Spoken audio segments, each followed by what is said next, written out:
relax now.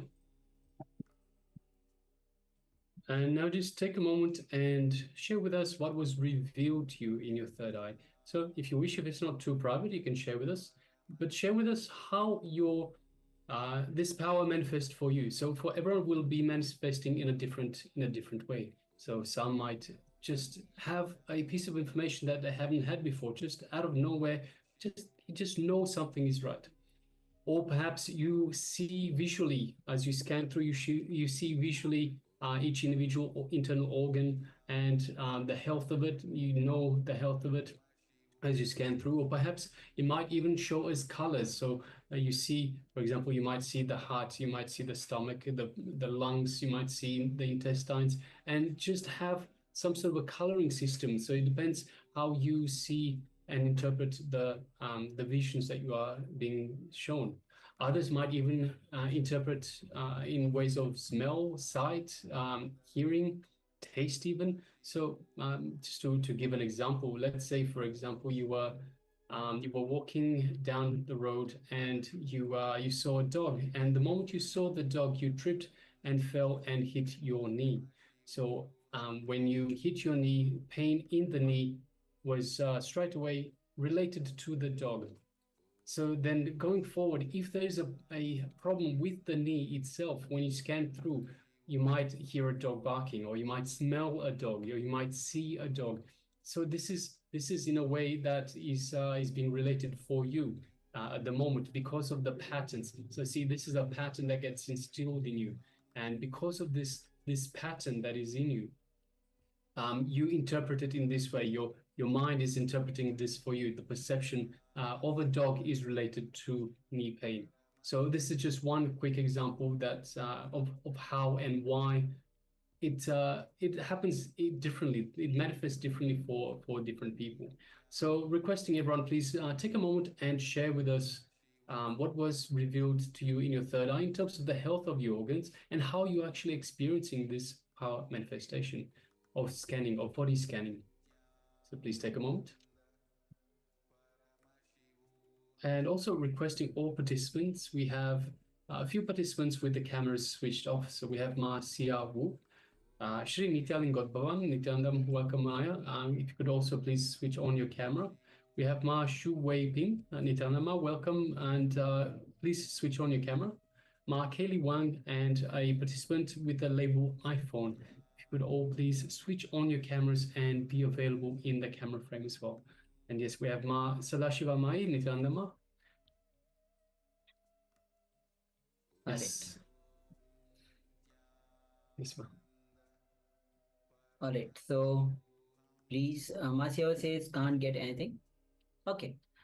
See, understand, the moment you start scanning your body, understand, Swami says very beautifully that we have lost connection with ourselves. The moment we pay enough attention, just moment when you are scanning your body, just forget about everything. Just wherever which part you are scanning, just fully give your full attention to that part. Bring your full awareness to that part. You'll see that starts to reveal itself. And it will also start healing itself. We'll be having the same power manifestation in the upcoming sessions, upcoming power manifestation. So Ma, when you scan through, also visualize your body, visualize your organs. So whatever you are scanning through. So if you're scanning for the overall health, just visualize your entire body and just slowly scan from top to bottom and see what you are experiencing as part of this.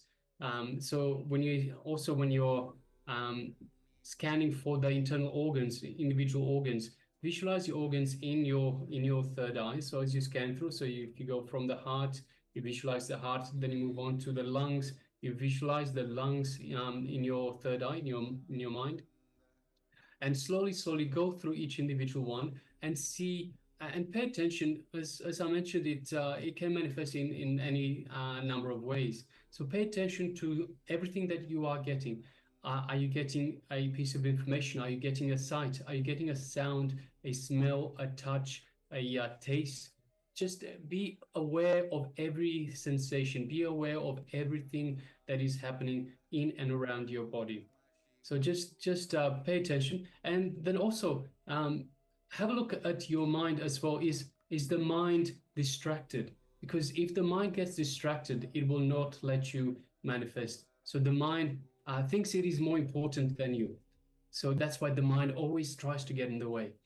So it is important that we keep the mind aside. That is why we unclutch as well. So make sure you have an unclutched mind. Again and again, any thought that comes up, you just unclutch. So today we've started with introduction to unclutching. Just observe the mind, observe any thought that comes up, any judgment, anything that comes from the mind. Just unclutch from it.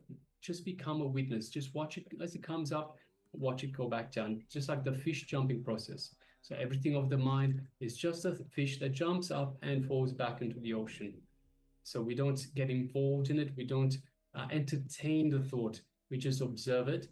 And this way we are more open to the connection to the divine, more open to our true self to be able to experience these power manifestations. All right. So with this, we'll be entering into the next session, and the next session is going to be on the session Introduction to Sage Ashtavakra. Understand, throughout the day we'll be going through sessions especially dedicated to a program where Swamiji has revealed on the Ashtavakra Gita. So now we'll be entering into a revelation with Swamiji on Introduction to Sage Ashtavakra. If I have to give a little brief about Sage Ashtavakra, he was born enlightened when he was in his mother's womb, and his father was a great scholar, Vedic scholar. He was performing chanting mantras, and from the womb there's a voice came out. What you are chanting? Have you experienced it? His father got angry and cursed him, and that is the result of that. His name, he's called as Ashtavakra. Ashtavakra means the one who is bent from 8 places. So Ashtavakra, when was born, he was disabled from 8 places, or bent from 8 places. That's why the name Ashtavakra. So there has been few incidents in his life that is very prominent, especially when King Janaka got enlightened through the sage Ashtavakra. So let's enter into this revelation by Swamiji on the sage Ashtavakra. So please come to the space of listening.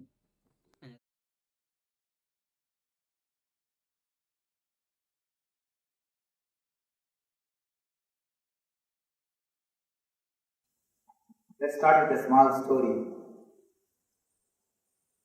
In a school, all the scout boys are supposed to tell their teacher the good deed which they did for that day.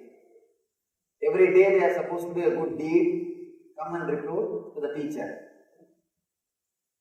One day, 3 friends, all 3 boys, they stood up and they said, "Sir, today we helped an old lady to cross the road." Teacher was not able to understand. To make an old lady cross the road, to help an old lady cross the road, you don't need 3 persons. Why? Why you need 3 persons to make old lady cross the road? It won't take 3 persons. They said, no sir, it took 3 persons because she did not want to.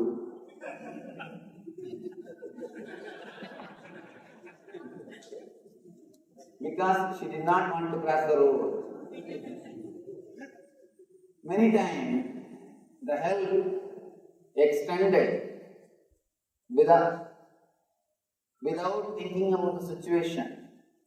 When you try to help somebody without they asking you, you create only more and more trouble for them.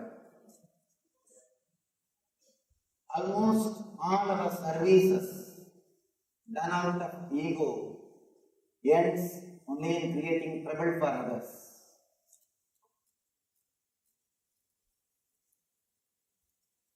Here, I request all of you, unless you ask, I won't be able to help. By you being here, I assume you are interested or you are asking the help for the ultimate experience of enlightenment. Unless you ask, whatever help done by me will be only a trouble or problem for you. The whole Ashtavakra Gita, this great book, is delivered to Janaka because Janaka asked, if you have come here just to check out, after all what he is saying, let us see. You are welcome. You are welcome, no problem. But please be here completely. Usually, our mind is such. Early morning when you get up and start brushing your teeth, your mind is already in the office. Thinking about office, worrying about office. When you are in the office, already your mind is in the evening program, some cinema or theatre or temple, some evening program. When you are sitting in a theatre or temple, already your mind wants to come back to the house. You are thinking about the house. One thing is sure, if you are here, your mind is not here. Your mind doesn't stay in a place where your body stays. Your mind doesn't rest inside your boundary. We all live almost like a ghost. Body is in one place, mind is in some other, mind is somewhere else. You don't stay inside your boundary. If you really want this 3 days program to be a big help, if you really feel that it should help you, if you really want to have some help from this 3 days program, I request all of you to stay inside your boundary for all this 3 days program. Please be inside your boundary, inside your body. This whole program will do miracles in your being.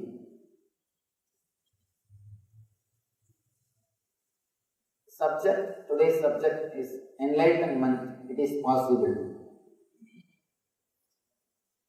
Before entering into the subject, let me introduce the book, the Ashtavakra Gita. Man has created so many spiritual scriptures, but nothing can be compared to Ashtavakra Gita. This book is a pure spiritual science. It's a technology created by Ashtavakra to reproduce the same experience which happened in Ashtavakra. Understand? Scientist is a person who creates a formula to reproduce things of the outer world. Anything happens in the outer world. Newton saw something in the outer world. He started contemplating on that experience. For example, apple dropping, apple falling from the tree. And he started contemplating on the experience. And he created a formula, he created a theory through which people will be able to understand about gravity. Scientist is a person who creates formula or theories to make outwardly things clear for people to understand outwardly things. Scientist is a person who creates formula to reproduce the understandings of the outer world. Spiritual master is a person who creates a formula to reproduce the experience of the inner world. Ashtavakra is a spiritual scientist.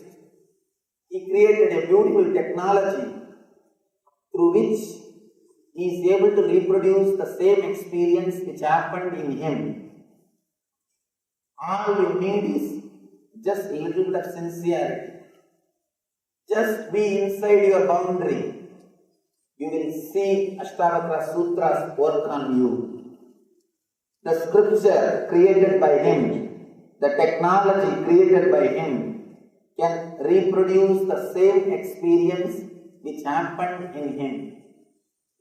All you need to do is be inside your boundary, be inside your being. The whole story of Ashtavakra is beautiful, beautiful story.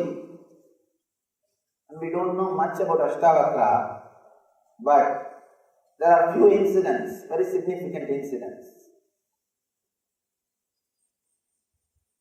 The story starts before his birth. It is supposed to be a Puranic story because it's very difficult to believe this as a fact.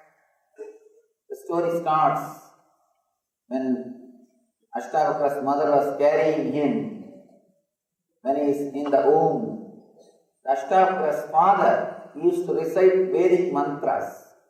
He used to chant all the mantras.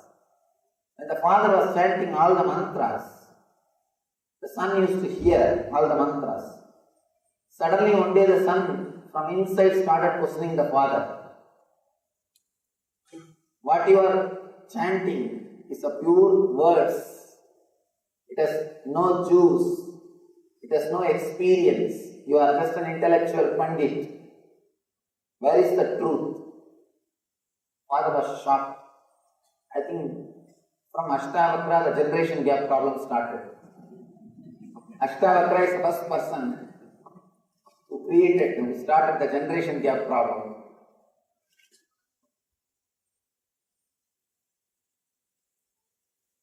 Ashtavakra is asking, what happened to the knowledge? What happened to the wisdom? You are just reciting only words. It's a pure words. It has no juice. It has no wisdom. What happened? Of course, father, as usual, was deeply hurt. And Pandits' egos are always very strong because their whole personality is built on words. So actually, you can easily hurt a person who lives just with mere words. Pandit can be easily hurt than anybody else because his whole mind, his whole life, whole thing is centered on words. He can be easily cheated. You can easily cheat a Pandit. Just give him 2-3 compliments. Just verbally tell him you are a great person, over. You can easily hurt him by telling few words. His whole life is centered on words. Words and words. So he is deeply hurt. The moment he is deeply hurt, he cursed. He cursed the son. What? Before taking birth itself, you are questioning me. And after taking birth, what all you will do, who knows? So he just cursed him. Because of the curse, Ashtavakra took birth with 8 problems or difficulties in his body. And at 8 spots, his body was, he said that he had 8 curves in his body. The story is, I don't know whether the story is fact or it happened or all these things, but the story has got some significance, it has got truth in it. Let us understand the truth behind the story. Usually, the great masters who take birth on the planet Earth, they take conscious birth. Consciously they enter into the mother's womb and they enter into the body and start radiating their enlightenment. This story also says the meaning of the story is Ashtavakra was conscious even before birth. That is the truth. That is the meaning of the story. We do not know, we can't prove whether really he spoke or whether really he was cursed and all those things.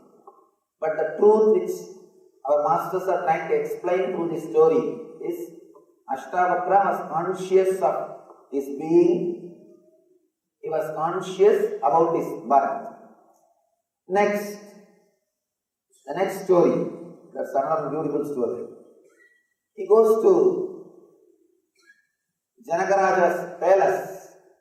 Janaka was a great king. Goes to the palace of Janaka. The moment Ashtavakra entered Janaka's palace, the whole palace started laughing because Ashtavakra was so ugly. He had 8 curves in his body.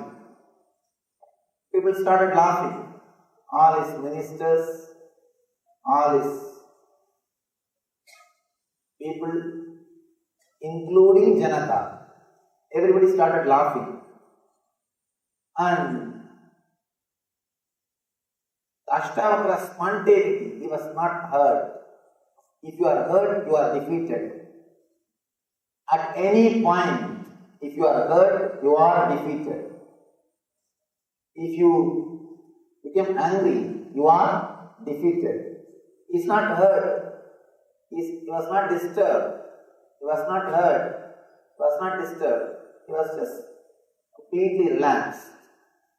He says, "Oh Janaka, I thought you were a great rishi. I thought you were a great enlightened person. You are a great yogi. But neither you are a yogi, nor you have any yogis around you. You have only cobblers in your court. You have only shoemakers in your court." Ashtavakra boldly says, "You have only shoemakers in your court." You need to understand this statement. It's a beautiful statement. Straight away, boldly, a 12-year-old boy, 12-year-old handicapped boy, is straight away talking to a king of the country. You are good actually. Really, one person came to me just a few months ago. He started asking, "Please Swamiji, teach me how to achieve God, how to achieve enlightenment." And I started talking, "How are you? You are from where? What you are doing? What business you are doing? How many kids you have?" He started answering all these questions. He started the general talk. After that, he was with me 3 hours. He did not even raise the question again. 3 hours he was with me. He did not even bother to ask the main question with which he came. Then understand the importance or really how much that question is inside him. He is asking just because he has to ask something. And throughout the 3 hours, he was actually talking to me. I did not even speak. And the fun is not even this. After going out, he is telling my secretary, "Swamiji spoke so many things, so many great things. Swamiji told so many good things." When I came out, the secretary asked me, "Swamiji, what did he speak? He was so happy." I said, "Just I let him speak, that's all. I allowed him to speak, that's all."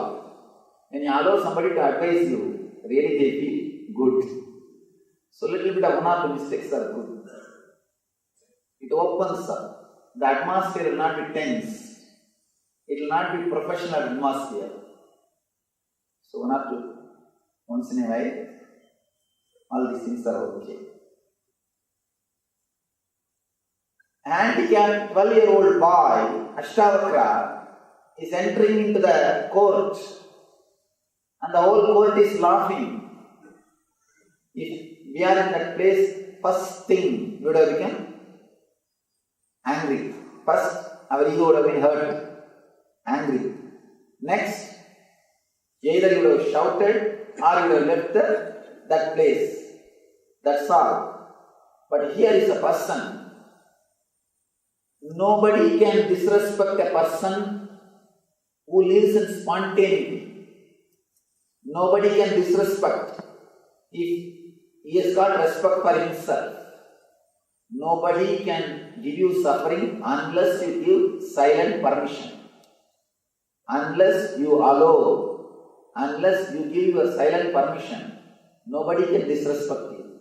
Nobody can hurt you. Here, Ashtavakra is such an integrated being, such beautiful being. He is not allowing others to hurt him, depress him. Straight away he talks the spontaneity. You are having only shoemakers. And be very clear, if you become angry, you cannot use the right words. He is using a right word.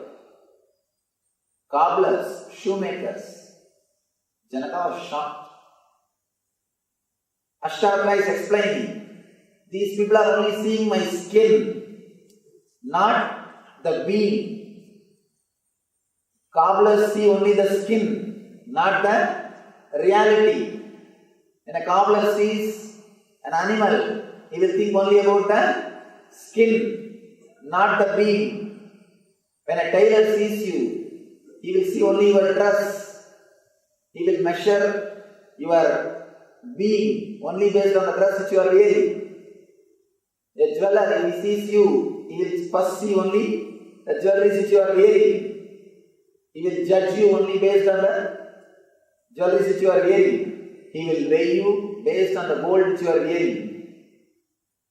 People look at things only from their angle. They have their own ideas. They have their own imaginations. Ashtavakra says, you have only cobblers around you. People who see only skin, not the being. My body is got 8 curves, no doubt, but my being is pure. My being is straight. You can't upset a man who lives in spontaneity. You can't stop him. You can't disrespect him.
Yes, Nityananda.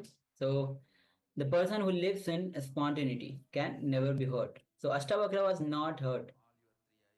Even though all the ministers, even the King Janaka himself was making fun of his very own body.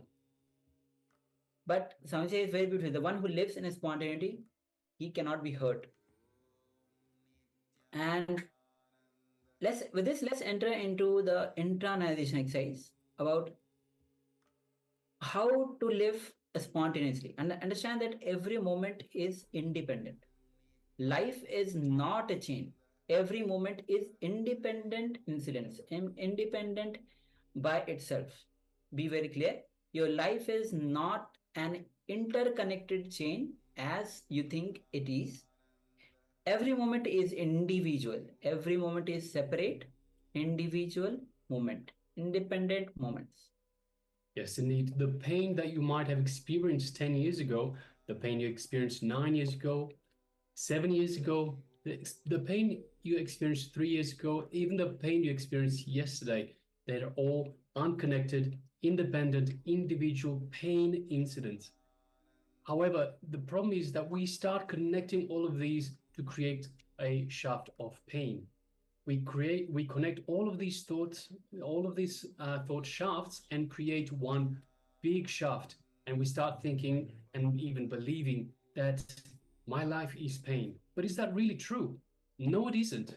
What about all the sweet incidents or all the joy that we have experienced in between? Surely there must have been a few moments of joy in between as well.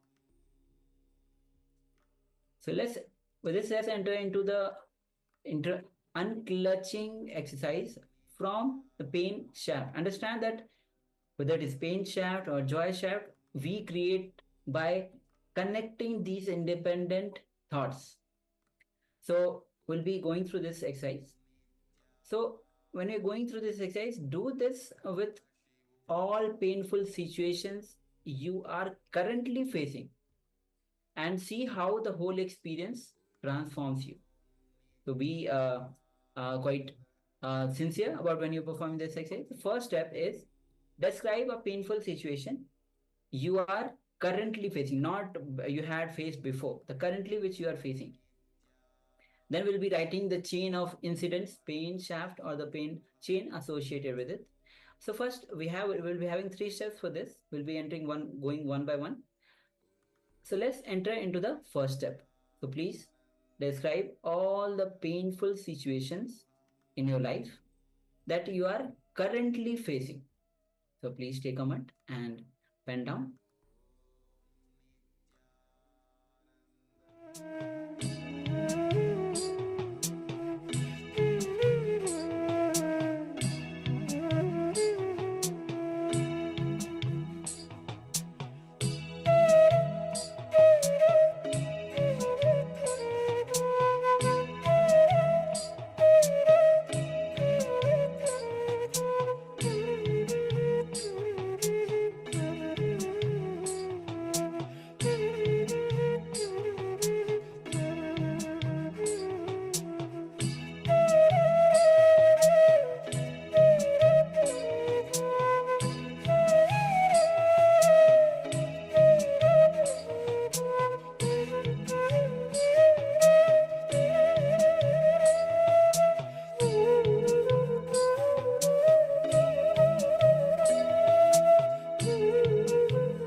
Yes, now let's move on to the next steps. Write the chain of events, the pain shaft or the pain chain associated with it, and see how all of these incidents are disconnected and separate from each other. So let us now continue. Write the chain of events, the pain shaft or the pain associated with it, and see how all of these incidents are disconnected and separate from each other. Let us continue.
Yes, so now let's move to the third step.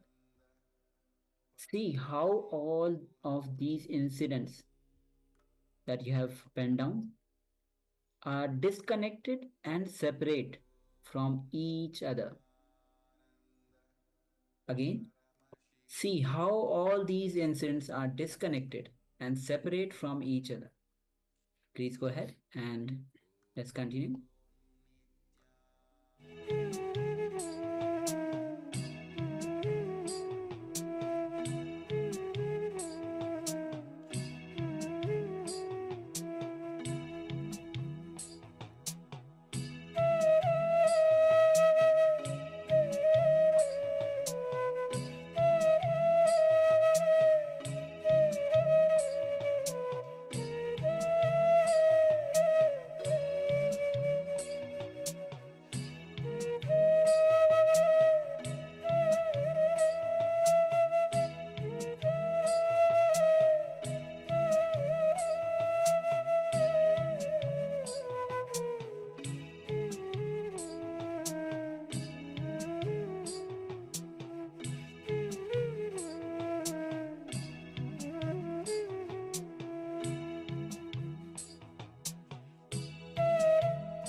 Yes, Nityananda, all of you.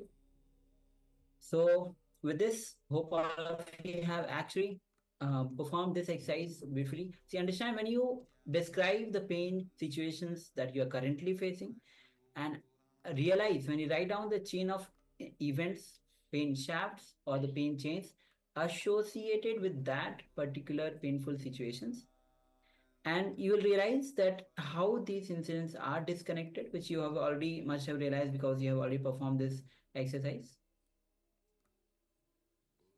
See, what we do is we think that it is all connected. So we look for reasons why we are correct. We look for reasons why we are correct in our assumption that our life is a pain. That is why we go on these pain shafts. We create these pain shafts. But we need to understand that these incidents are all disconnected. So there is nothing.